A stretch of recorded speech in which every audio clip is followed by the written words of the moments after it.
Nelson, muchas gracias. Un saludo especial para todos los que en este momento se conectan con EALDE Business School a esta masterclass sobre técnicas de investigación forense en los delitos económicos. Yo soy Juan Pablo Rodríguez, profesor de ALDE en el programa de fraude, blanqueo y compliance a cargo de la materia de prevención de la corrupción y el soborno. Les cuento sobre mí un poco. Soy abogado penalista de la Universidad Externado de Colombia y tengo algunas certificaciones que tienen que ver con la lucha contra el crimen organizado, como la certificación FIBA antilavado de dinero, certificaciones como implementador líder y auditor líder de la norma antisoborno 37001, entre otras certificaciones. Trabajo en 25 países apoyando a compañías del sector público y privado a contener riesgos como el lavado de dinero, la financiación del terrorismo, el fraude, la corrupción y el soborno. Y pues estoy muy complacido de estar con ustedes en esta hora que sigue en EALDE Business School. Para empezar entonces, hablemos de esta frase de Miguel de Cervantes que dice, la falsedad tiene alas y vuela, de modo que cuando las gentes se dan cuenta del engaño ya es demasiado tarde. Y ese, lamentablemente, es el soporte de las conductas delictivas de patrimonio económico, específicamente el delito de estafa.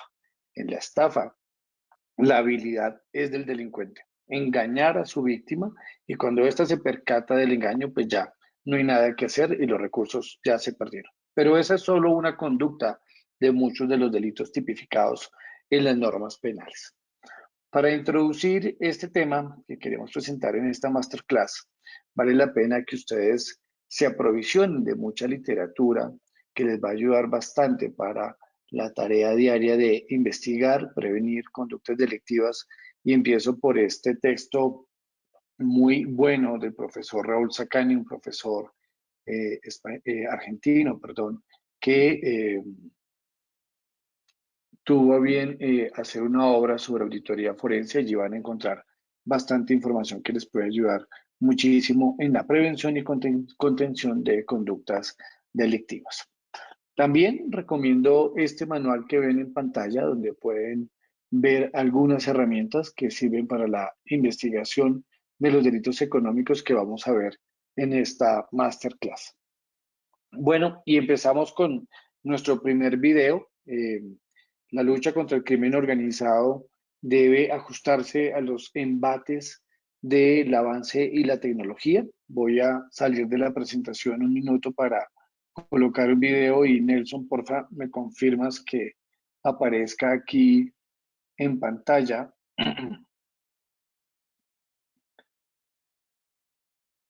A ver, ya.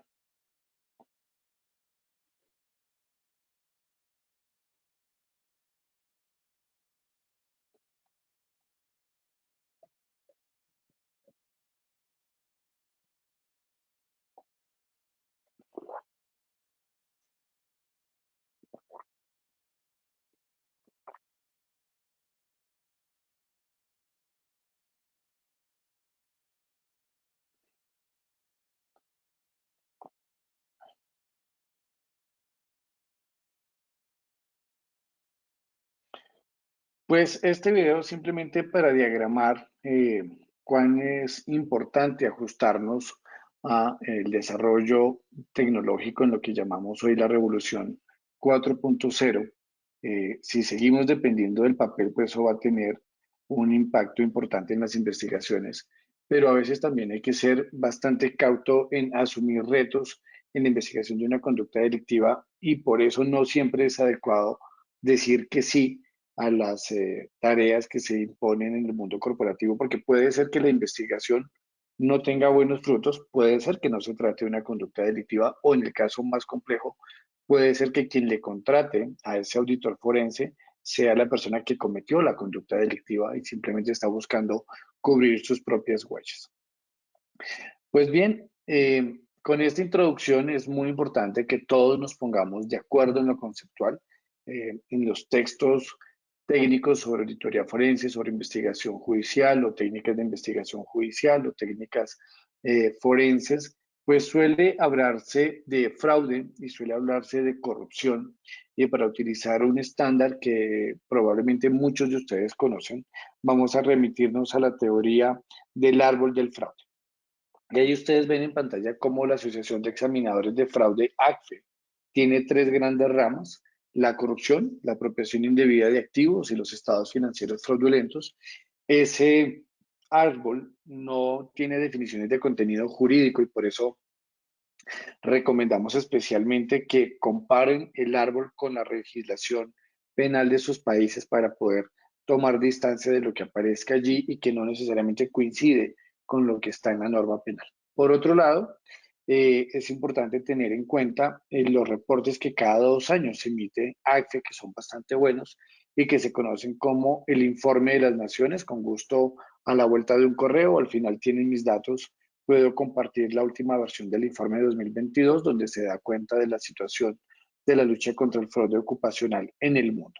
Les dejo aquí un recomendado literario, este libro de Brad Blanton, que se llama Honestidad Radical, que tiene que ver mucho con los valores y la cultura corporativa, que, digamos, conecta con esos temas que estamos conversando, porque si las cosas funcionaran en el mundo corporativo, pues no habría necesidad de llevar a cabo investigaciones por presuntas conductas delictivas cometidas dentro de las organizaciones o, en el peor de los casos, cometidas por las organizaciones. Bien, otro estándar interesante que ustedes pueden utilizar es la norma AS 8001 del año 2008, una norma australiana que, a diferencia de lo que ocurre con el estándar de ACFE, equipara el fraude a la corrupción, no generando una dependencia de uno y de otro, y nos da una guía sobre cómo llevar a cabo estos modelos, empezando, por ejemplo, por la planeación y los recursos, como ven en pantalla, luego la prevención de dichas conductas, viene la detección y finalmente la respuesta. Como dije en la lámina pasada, esto tiene mucho que ver con los valores corporativos, con la misión, con la visión, y es vital que todos trabajemos en el marco de la ética empresarial, y para el efecto recomiendo este texto del profesor Ibáñez de Chile, que se llama Ética Empresarial, casos de decisiones difíciles que deben enfrentar jóvenes profesionales. Son casos prácticos, no todos tienen que ver con conductas delictivas, pero sí pueden ayudar a generar una guía de trabajo para sus organizaciones. Otro estándar muy importante es el de control interno, el COSO, que además está conectado con un concepto tan importante como el de fraude, y hablo de fraude en términos genéricos y no jurídicos, pero en esta guía de gestión del riesgo ustedes pueden encontrar varias herramientas que van a ser de bastante provecho, tanto en la prevención como en la investigación de las conductas delictivas. Y solo por vía de ejemplo, podemos decir que las empresas públicas y privadas y aún las entidades sin fines de lucro deberían establecer políticas de gestión del riesgo, para mi gusto, tanto de fraude como de corrupción. Por eso digo riesgo de fraude y de corrupción, sino diría políticas antifraude y anticorrupción. Llevar a cabo evaluaciones de riesgo de estos dos riesgos, seleccionar, desarrollar, implementar actividades preventivas y detectivas de estos dos riesgos, establecer un proceso de reporte y de investigación de las conductas a fin de corregir lo que haya sucedido y finalmente monitorear el resultado de ese trabajo. Y adentrándonos en el mundo del derecho penal económico, porque ineludiblemente las técnicas de investigación forense para la investigación de conductas de delitos económicos, pues tiene un punto de contacto necesario con esta rama del derecho penal. Vale la pena recordar que el derecho penal económico se entiende como el conjunto de normas jurídico-penales que protegen el orden económico de regulación, de producción, de distribución y consumo de bienes y servicios. Esta es una definición de Jesús María Silva Sánchez, uno de los penalistas más aventajados de España. Quise para esta masterclass contarles en la región, incluyendo a España, por supuesto, qué ocurre en el derecho penal económico, y para ello entonces me permito presentar los códigos penales de la región. Por ahora solo hice mención a la denominación de fraude, no de corrupción. Les dejo esa tarea a ustedes, pero en el Código Penal de Argentina solo hay 7 menciones y se habla de delitos contra la propiedad. En Bolivia hay 4 menciones y hablamos también de delitos contra la propiedad. Ustedes se van a ir dando cuenta que hay una identidad de la forma como se configuraron las normas penales en la región, distinto a lo que pasa, por ejemplo, en el Código Penal de Canadá, donde solamente encuentran ustedes 3 menciones a fraude. En Chile hay 10, pero vale la pena advertir que allí se habla de crímenes y de simples delitos y la diferencia está en el quantum de la pena que se va a imponer por la conducta. En Colombia, mi país, tenemos 12 menciones a fraude como concepto, pero no es delito. En Costa Rica hay 6 menciones y se habla también de delitos contra la propiedad. En Ecuador, en un código que es eh, integral porque junta tanto la norma penal como la norma del procedimiento penal, solo encontramos 4 menciones y se habla de delitos contra el derecho a la propiedad. Tenemos en España 7 menciones y específicamente el bien jurídico es delitos contra el patrimonio y contra el orden socioeconómico. En El Salvador tenemos 8 menciones y se habla de delitos relativos al patrimonio. En los Estados Unidos la codificación criminal o del criminal law o del derecho penal, como sería la traducción en castellano, son bastantes las menciones y encontramos 448. En algunos casos se complementa para llevarlo al catálogo delictivo, como lo ven ustedes allí, falsedad, fraude y falsedad en declaraciones o en estados financieros. En Guatemala nos encontramos con 8 menciones, pero además hay que aclarar que allí existe una ley anticorrupción y en esa norma anticorrupción utilizan la denominación fraude para un delito que no es del patrimonio económico, sino que es un delito que está relacionado con actos de corrupción. En Honduras, 9 menciones y se habla de delitos contra la propiedad. En México tienen 8 menciones y específicamente se habla de los delitos en contra de las personas en su patrimonio. En Nicaragua, de 10 menciones y se juntan los bienes jurídicos de patrimonio y orden socioeconómico.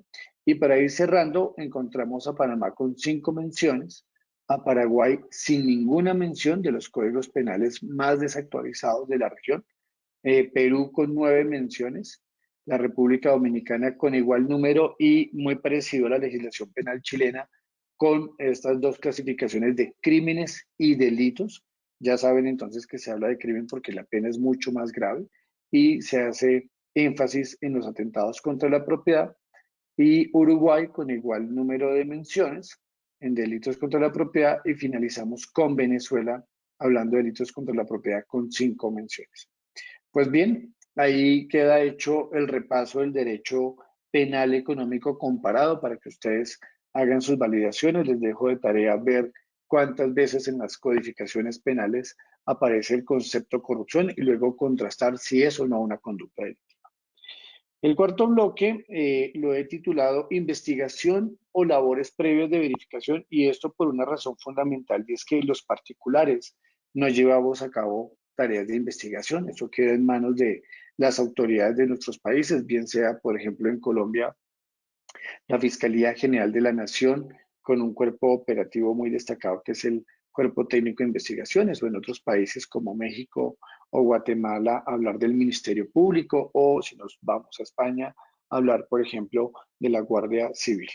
Entonces, sugeriría que en sus labores privadas, aún de convalidación de una presunta conducta delictiva, en vez de investigación, hablemos de labores previas de verificación, pero la literatura técnica insiste en utilizar esta expresión. Dijo este científico, si supiese qué estoy haciendo, no le llamaría investigación, ¿verdad? Entonces se investiga, según Albert Einstein, porque no sé la respuesta. Si uno quisiera encontrar los orígenes de la auditoría forense como ciencia que nos ayuda a prevenir y contener conductas delictivas, en mi caso, conductas delictivas de contenido económico, recomiendo esta película, J. Edgar, que cuenta la historia del nacimiento del FBI y cómo esas incipientes labores de aquella época hoy son el sustento de todos los manuales de cadena de custodia del mundo.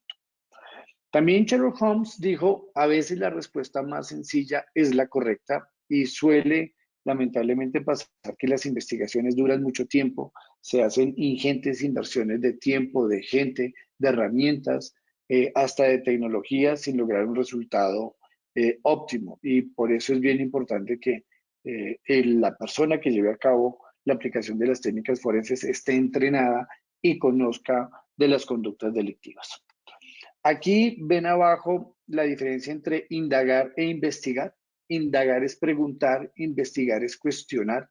Y en una definición sencilla sobre investigar podemos decir que significa descubrir o conocer las circunstancias que rodearon un hecho. Pero si vamos a un contenido jurídico penal y si me permiten del proceso penal, y ya ustedes en la lámina advierten cómo se focaliza la visión en uno y otra cosa, podemos decir que la investigación judicial es el proceso de búsqueda, recolección y documentación técnico-científica que sirve para determinar y analizar una conducta delictiva, una presunta conducta delictiva, las circunstancias de tiempo, modo y lugar que rodearon la ocurrencia de esos hechos con el fin de obtener información objetiva y útil y elementos materiales de prueba o evidencias físicas que sean capaces de confirmar que ocurrió la presunta conducta delictiva, pero además que podemos responsabilizar a alguien, sea persona natural o jurídica, en los países donde existe la responsabilidad penal de persona jurídica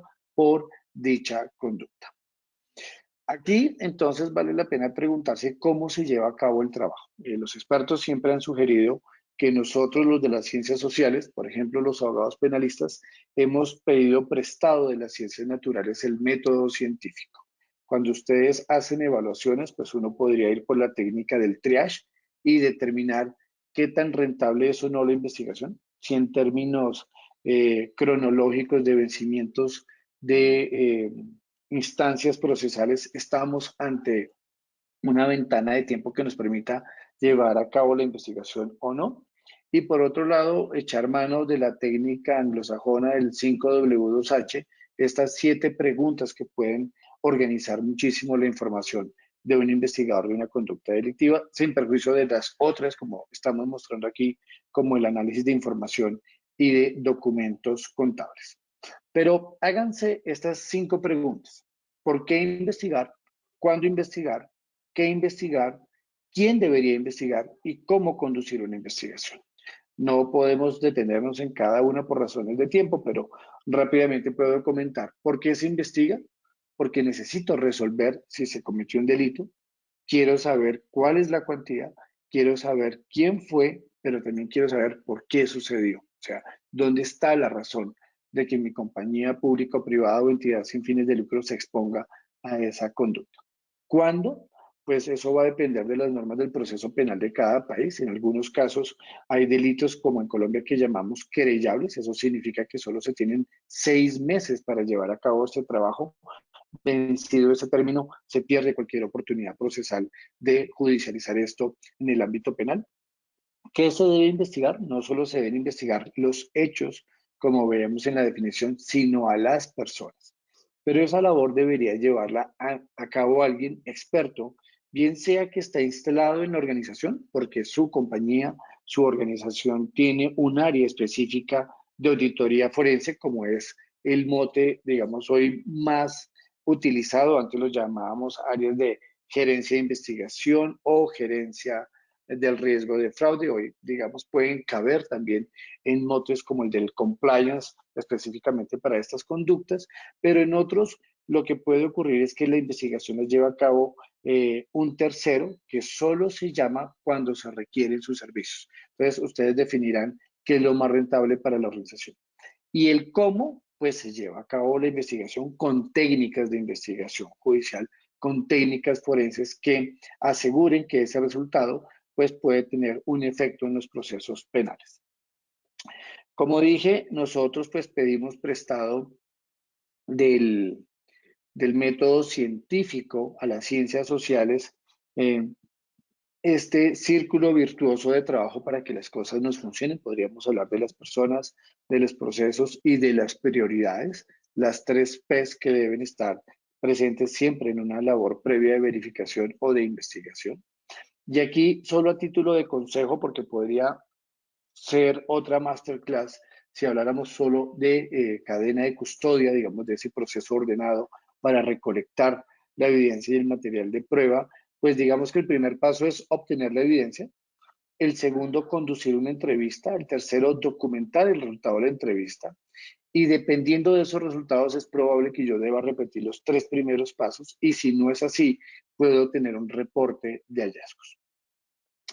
En la Fiscalía General de Colombia existe un manual de cadena de custodia. Conozco algunas otras legislaciones que tienen ese documento que sirve para que los investigadores judiciales de los entes oficiales pues lleven a cabo su trabajo. Y lo más común es encontrar estos 8 pasos del método de investigación que pueden ordenar la labor: conocimiento de los hechos y su verificación, conformación de un equipo, formulación de una hipótesis, planeación de la investigación, desarrollo y ejecución de esas actividades investigativas, análisis de la información, revisión y reformulación de las hipótesis si es que la nueva información nos va a cambiar esa potencial explicación de los hechos delictivos, y una nueva fase operativa si es que hay que eh, contrastar o ir a otras escenas del delito primarias o secundarias para la investigación. Podemos recomendar este, como se llama allí en pantalla, esta unidad básica de información que tiene 4 elementos: el HP, los hechos y las personas, y el LE, los lugares y los elementos materiales de prueba. Con eso pueden ustedes entonces entrar a las fuentes en el conocimiento de los hechos presuntamente delictivos. Pero decíamos que las hipótesis son muy importantes, ¿sí? Recuerden que las hipótesis son la explicación probable de un hecho. Entonces, siempre van a surgir de la relación de datos como una respuesta a necesidades de información. Entonces, la investigación, ya para alguien muy entrenado, casi que va eh, por el cauce solicitando tareas que pueden entregar información y que van a confirmar o descartar esa hipótesis. Por nuestra experiencia, sugerimos siempre tener por lo menos 3 hipótesis, porque tener solo una eh, daña la investigación. Se van a terminar forzando los elementos materiales de prueba para corroborar eso que uno cree como investigador. Si tenemos solo 2, pues si no es blanco, será negro y no es recomendable. Pero también hablar más de 4, 5, 6, pues va a significar un desgaste innecesario. Por eso creemos que la ruta aconsejada son 3 hipótesis. Las hipótesis entonces deben ser conceptualmente claras, deben estar basadas en referentes empíricos, ser específicas y estar relacionadas con las técnicas disponibles dependiendo del delito que yo esté investigando. Dejamos aquí el heptálogo del investigador, 7 preguntas que siempre deben hacerse los expertos: ¿qué sucedió? ¿Cómo sucedió? ¿Dónde sucedió? ¿Cuándo sucedió? ¿Con qué se realizó? ¿Quién o quiénes lo llevaron a cabo? ¿Y por qué sucedió? Conectamos este asunto del método de investigación con una frase de Winston Churchill que dijo: cuando más atrás se mire, más adelante se ve. Digamos que para las personas que ya tienen cierto entrenamiento en el ámbito forense, pues con alguna astucia, si se permite el término, pueden reconducir su labor investigativa, hacerla mucho más rentable y saber si va por buen camino o no esa hipótesis. Una herramienta muy recomendada es esta matriz que ustedes pueden usar de las fases de investigación, de las que ya hemos comentado aquí, desde el conocimiento de los hechos hasta la nueva fase operativa. Y a la derecha ustedes van marcando lo que van encontrando en hechos, personas, elementos y lugares.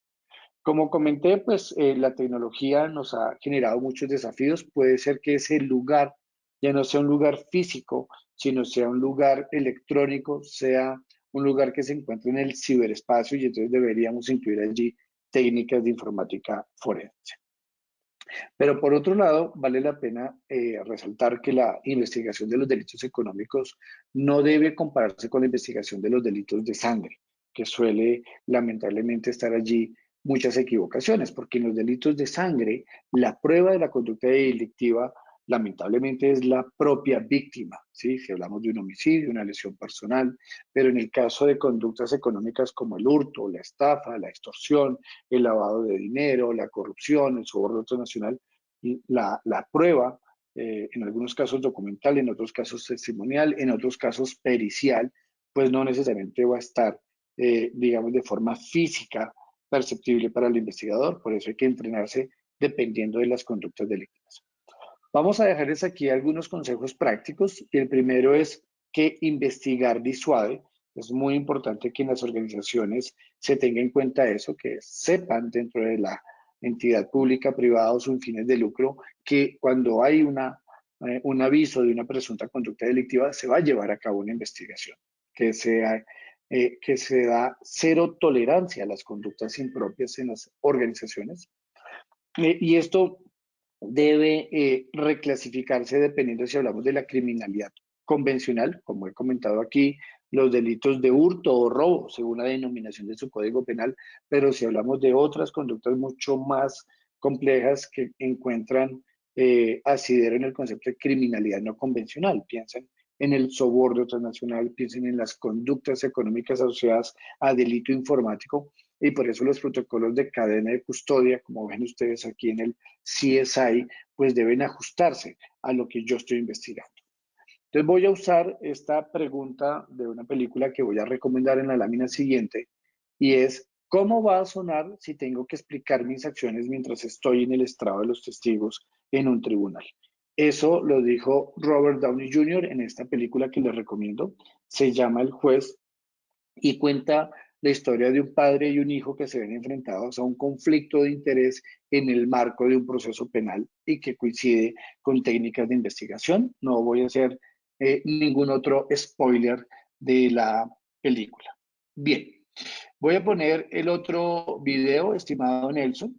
Ya pongo en grande la pantalla. Recuerden que no hay audio, pero no hace falta, como en el primer video, tener audio para el entendimiento del mensaje que queremos enviar con este video. Y esta es a referencia a la cadena de custodia. Miren, por favor.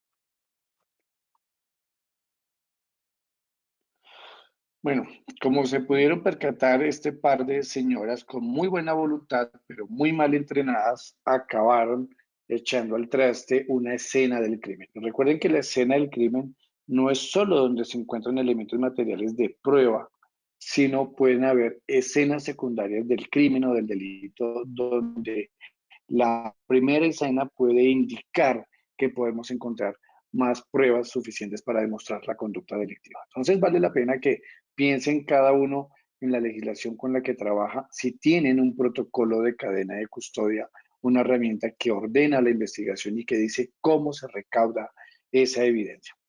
El segundo consejo, proteja a las personas. Si hablamos, por ejemplo, de conductas de la corrupción y del fraude, pues es muy común utilizar las líneas de ética o las líneas de reporte. Dejo aquí dos recomendados para que vean en cine, Collateral y Los Infiltrados. Puede ser que el bueno no sea tan bueno y el malo no sea tan malo. Por eso a veces hay que tener especial cuidado porque puede ser que uno se esté confesando con el diablo, con la persona que está cometiendo la conducta. El tercer consejo es que usted debe tener ya lista una, un contacto con una oficina o una firma de consultoría forense que le asesore en esta tarea.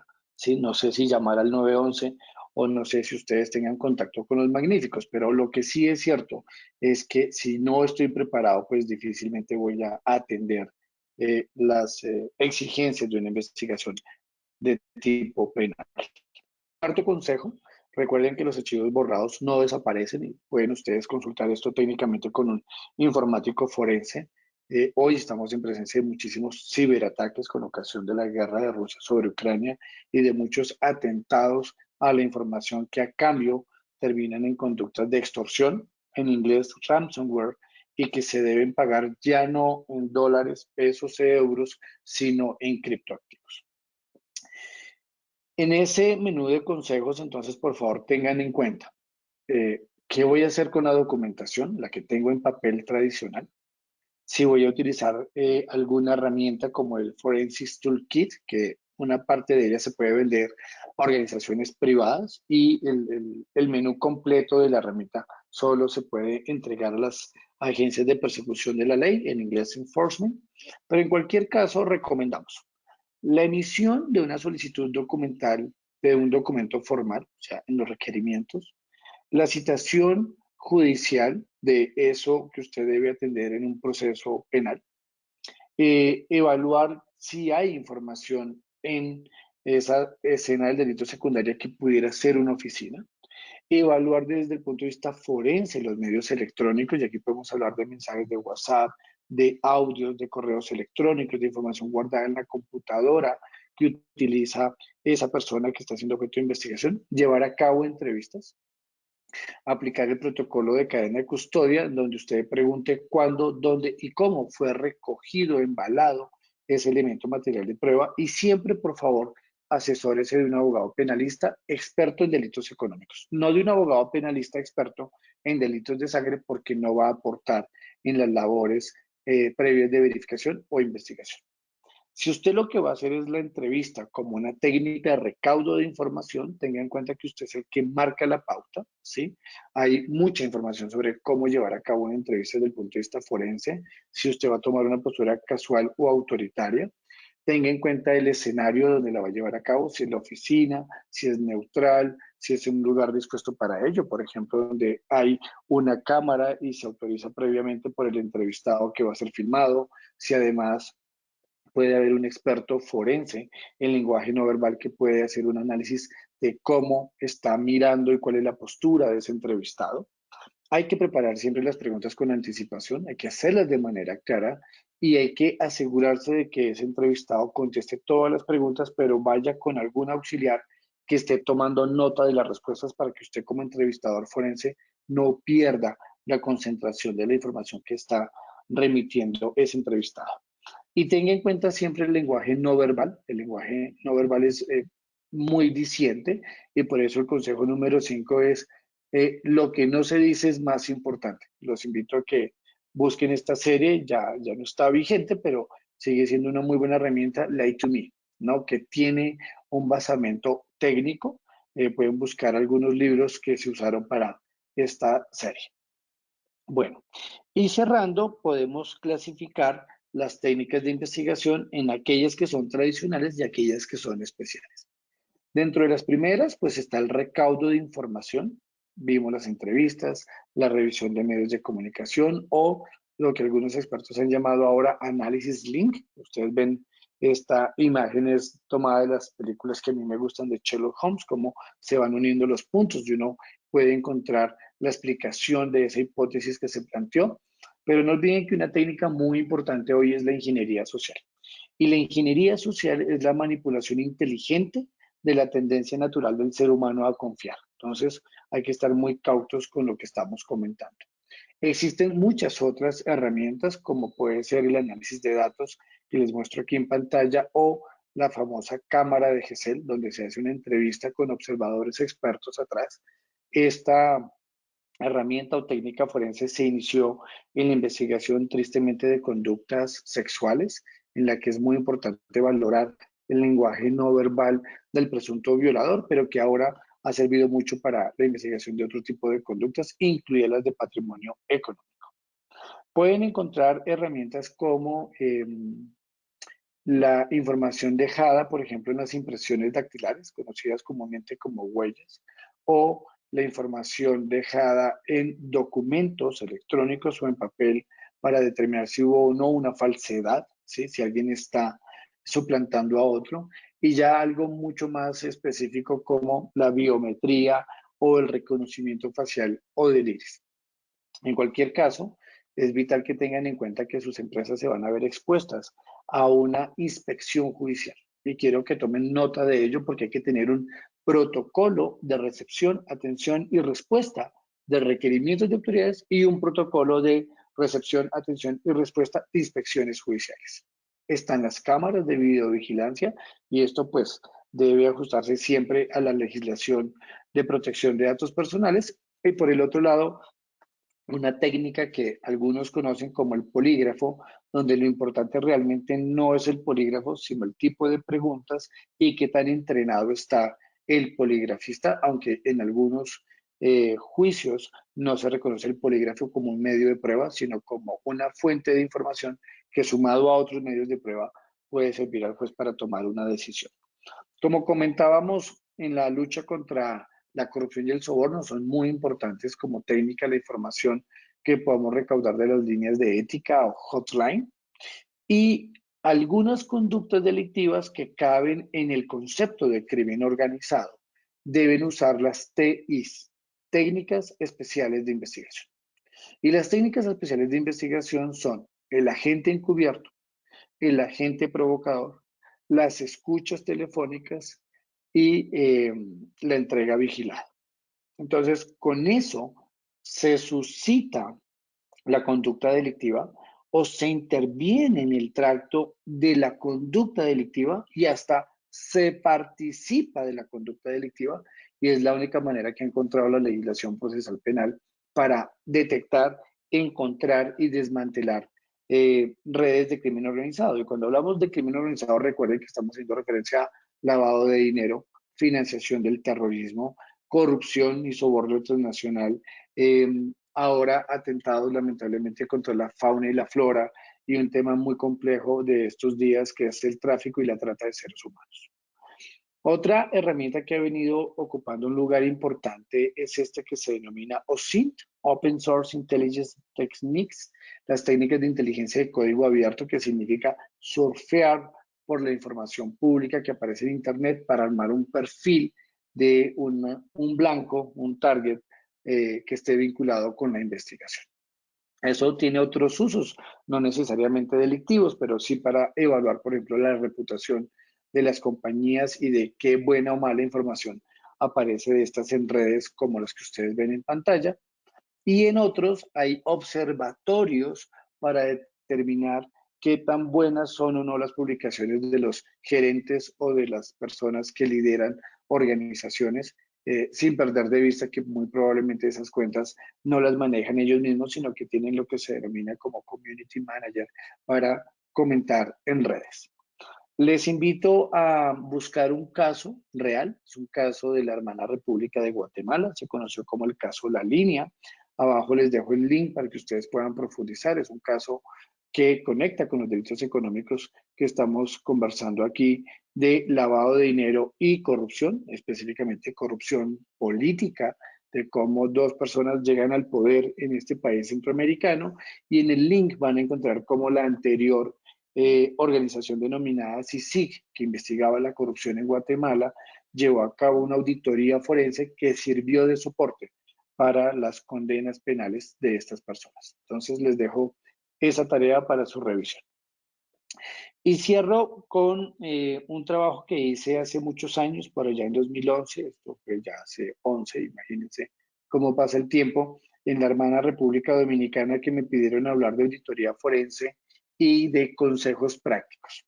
Entonces, a la izquierda ven ustedes cómo el mundo del fraude, del delito, de la corrupción, del lavado, de la financiación del terrorismo es un rompecabezas y a veces hace falta una lupa para mirar muy bien si falta una ficha o no. Por el otro lado, es importante salir de la caja, pensar de manera distinta. El investigador de conductas delictivas debe pensar como delincuente, debe ponerse en esos zapatos para poder encontrar la conducta delictiva. Y en este top 10 de consejos forenses podemos decir, oiga todo, pero no crea todo, no subestime a nadie, el tiempo que pasa es la verdad que huye, aplique su escepticismo profesional, la esencia siempre está por encima de la forma, sea sospechador permanente de todo y de todos, vea las hojas sin perder de vista el bosque, se le puede dañar la investigación. No olvide que el delincuente siempre deja algo de sí en la escena del crimen y siempre se lleva algo. Este es el principio de Lockhart. Debe estar usted siempre entrenado para investigar más allá de las cifras presentadas y no olvide manejar la realidad económica del momento. Para concluir, entonces, les dejamos esta herramienta que es de nuestra cosecha. Así es como pensamos que puede haber un sistema de administración del riesgo de lo que ustedes le quieran poner allí, de riesgo de fraude, de riesgo de lavado, de riesgo de corrupción, de riesgo de soborno, y es trabajar desde el buen gobierno corporativo con una cultura de gestión del riesgo y cumplimiento, donde ya, digamos, entran en contacto el GRC, el gobierno, el riesgo y el cumplimiento, y el ESG, el medio ambiente, los aspectos sociales y de gobernanza con 8 elementos claves de cualquier organización: políticas, procedimientos, documentación, estructura organizacional, órganos de control, divulgación de información, infraestructura tecnológica y capacitación. Con un enfoque basado en riesgo, hoy es muy importante que apliquemos la norma 31.000 y 31.010. Y finalmente, llevemos a cabo estas fases que les aparece en español y no es más que la traducción del inglés del estándar que les mostré, 8001 del año 2008, que habla de planeación y recursos para controlar el fraude y la corrupción, de la prevención de estos dos riesgos, de cómo se detecta el fraude y la corrupción, cómo se investiga y finalmente qué respuesta tenemos que dar a estos escenarios en el mundo corporativo.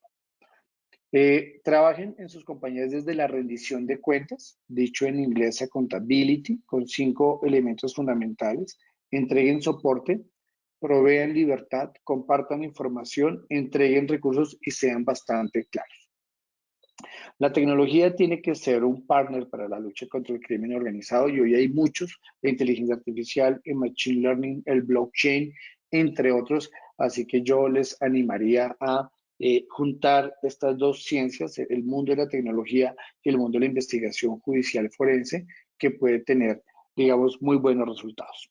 Para cerrar, cito a Neil Stephenson: cuando se pelea por el control de una espada, siempre va a ganar quien tiene la empuñadura, ¿no? Entonces, ojalá seamos nosotros, los buenos, los que tenemos la empuñadura y que podemos luchar efectivamente contra el crimen. Y una forma de luchar contra el crimen organizado es lograr decisiones de condena por muy buenas investigaciones, eh, producto de ellas lleguemos a sentencias condenatorias de estas conductas contra el patrimonio económico en ese balance muy rápido que les hice del derecho penal comparado. Mucha de esta información la pueden encontrar en estos links y de mi parte, estimado Nelson, pues se han vencido ya los minutos que EALDE Business School gentilmente me ha entregado para esta masterclass. Dejo mi correo de contacto y quedaré muy atento a sus observaciones o preguntas en los minutos que hacen falta para las 12 del mediodía en Colombia. Muchas gracias.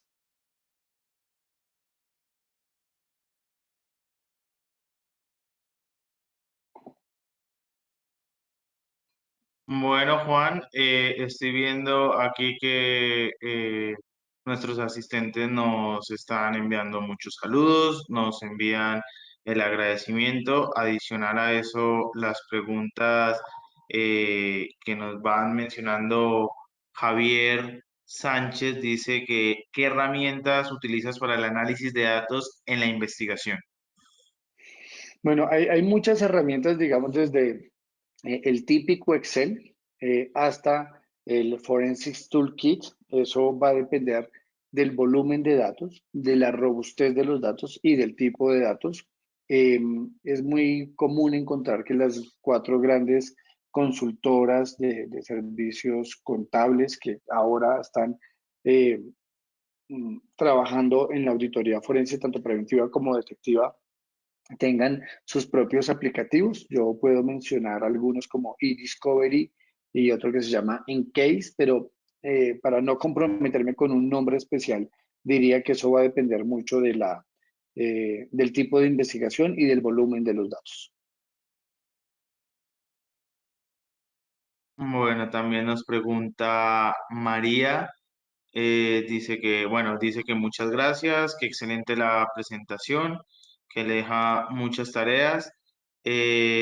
También, bueno, muchos comentarios de agradecimientos.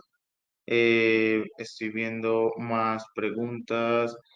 Eh, dice Ana, ¿cuál fue el mayor reto al que se ha enfrentado y cómo lo resolvió?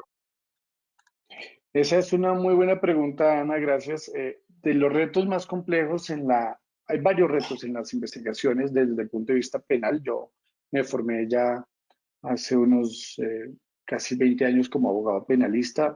Trabajé mucho como apoderado de entidades financieras en mi país. Y de los varios retos, el primero, las amenazas. Digamos, luchar contra organizaciones criminales siempre es complejo y hay que ser bastante cauto y muy eh, reservado en la información. Otro caso muy importante, obviamente sin dar nombres, es enfrentarse a la relación con el presunto delincuente cuando él posa de contratante para prevenir o investigar una conducta delictiva. Por eso les dije que hay que tener mucho cuidado de no confesarse con el diablo. Y para eso ya hay algunas técnicas que no hablé, pero con gusto Ana puedo comentar aquí, y es siempre que hagan sus trabajos, vayan en pareja. Cuando uno trabaja en pareja y sostiene reuniones, reuniones que ojalá no sean en un restaurante o en un club, sino que en oficinas, digamos, o de ustedes o de sus clientes, y se deja un acta de esa reunión. Si yo voy con otra persona, estoy asegurándome de que alguien va a poder corroborar lo que yo dije y lo que yo escuché. Cuando las reuniones solamente son one to one, el riesgo es que quedamos a expensas de lo que el otro diga y no hay manera de corroborarlo. Y lo último que nos pasó en una investigación fue la necesidad de casi hacer un prototipo, casi inmiscuirnos en una potencial conducta delictiva para probar la hipótesis. Estoy hablando de un caso de hace un par de años donde no entendíamos cómo se apropiaban de cierta información los delincuentes que luego les servía para cometer conductas delictivas de contenido económico y sacar dinero de una organización. Entonces, casi que tuvimos que simular la conducta para empezar a probar o descartar las hipótesis, y por eso es muy importante que ustedes establezcan tres explicaciones probables de los hechos. Eso, Ana, lo que recuerdo de mi trabajo en el mundo de la investigación. Nos hace una pregunta Lucila Castillo, dice, a raíz de la pandemia se ha efectuado una cantidad de delitos, entre ellos la corrupción. ¿En Sí. cuál se demora un tiempo para resultados concretos? ¿Qué herramienta sería la mejor para lograr el objetivo de controlar estos? Y dice, sabemos que interfieren muchas cosas en este delito. Bueno, Lucila, muchas gracias por la pregunta. Puedo remitirla a un documento oficial y con gusto, si me escriben al correo, vi que algunos están preguntando por unos links que no aparecieron. Sí aparecieron, lo que pasa es que están muy pequeñitos, pero con gusto los puedo volver a enviar a la vuelta de un mensajito por correo. En la lucha contra la corrupción, pero especialmente sobre el soborno transnacional o cohecho transnacional, hay un documento que lamentablemente está viejo, pero sigue siendo bueno, de la OCDE, que cuenta, por ejemplo, cuánto se tarda una investigación por estas conductas. Y tristemente tengo que decir que el promedio de duración son 7 años. Imagínense, casi dos mundiales de fútbol y no vemos resultados de las autoridades sobre la condena o la absolución de personas que intervienen allí. Entonces creo que es momento de aprovechar la tecnología, de recaudar muchísima información, y por eso soy un convencido que ahora la cadena de bloques o blockchain puede tener mucho que aportar en varios aspectos, digamos, de los negocios, pero para lo que corresponde en esta masterclass, la lucha contra el crimen organizado, y además se puede focalizar para conductas de fraude, conductas de corrupción, conductas de soborno, las mismas conductas de lavado de dinero o financiación del terrorismo.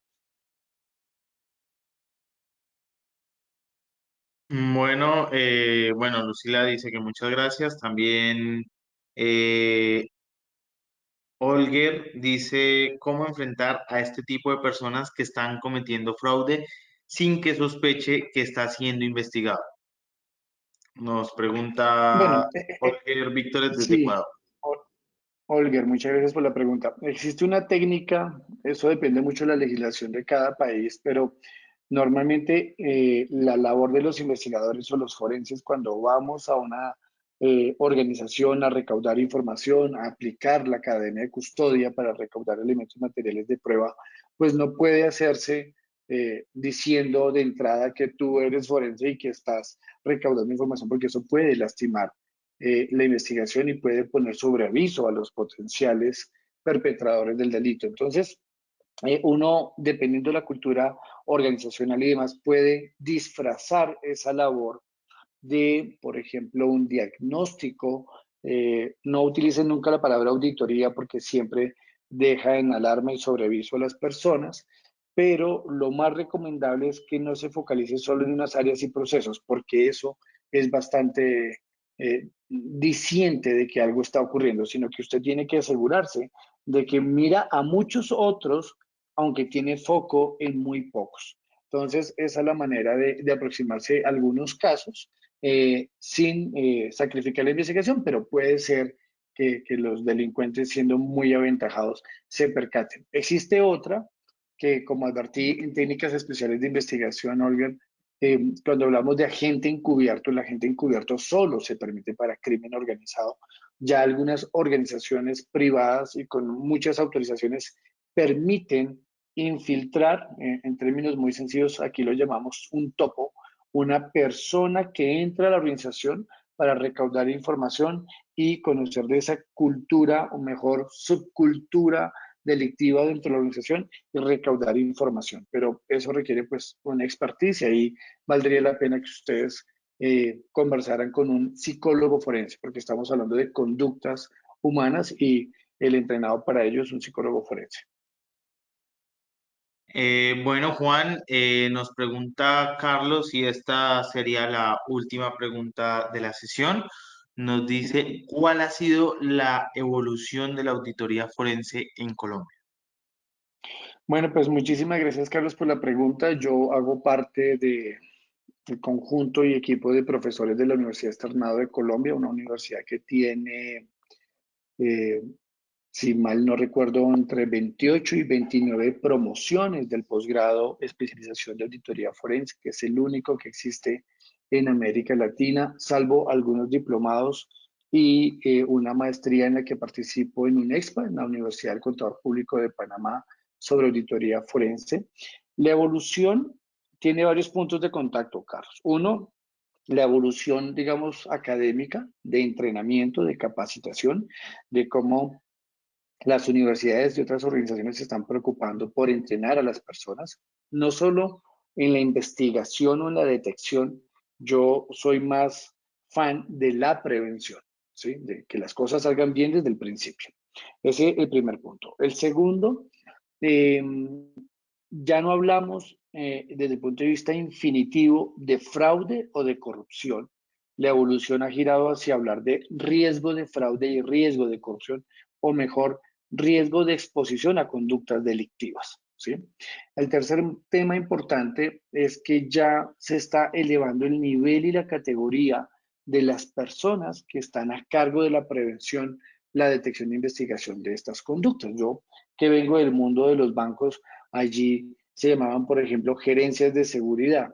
Ya algunos los llaman gerencias antifraude, otros les llaman vicepresidencia de auditoría forense. Entonces, ese tono y escalar en la estructura, pues habla muy bien de la evolución de la auditoría forense. Y el último punto que podría resaltar como quinto es la convergencia de la auditoría forense con el compliance, ¿sí? Como el cumplimiento entendido como conformidad regulatoria al que le pueden caber muchas normas, el antilavado, el anticorrupción, el antifraude y cualquier otra, pues es un buen partner, por decirlo de alguna forma, para generar eh, la aplicación de estándares o de buenas prácticas que en el mundo del cumplimiento han funcionado y llevarlos a la auditoría forense. Pero en cualquier caso hay que entrenarse, o sea, llevar a cabo investigaciones no es una tarea sencilla y aunque no sean delitos de sangre, siguen siendo delitos y como son delitos, nos estamos enfrentando a personas que pueden ser muy peligrosas, así que hay que tomar las precauciones del caso. Bueno, Juan, como ya te dije, esta es la última pregunta que responderíamos el día de hoy.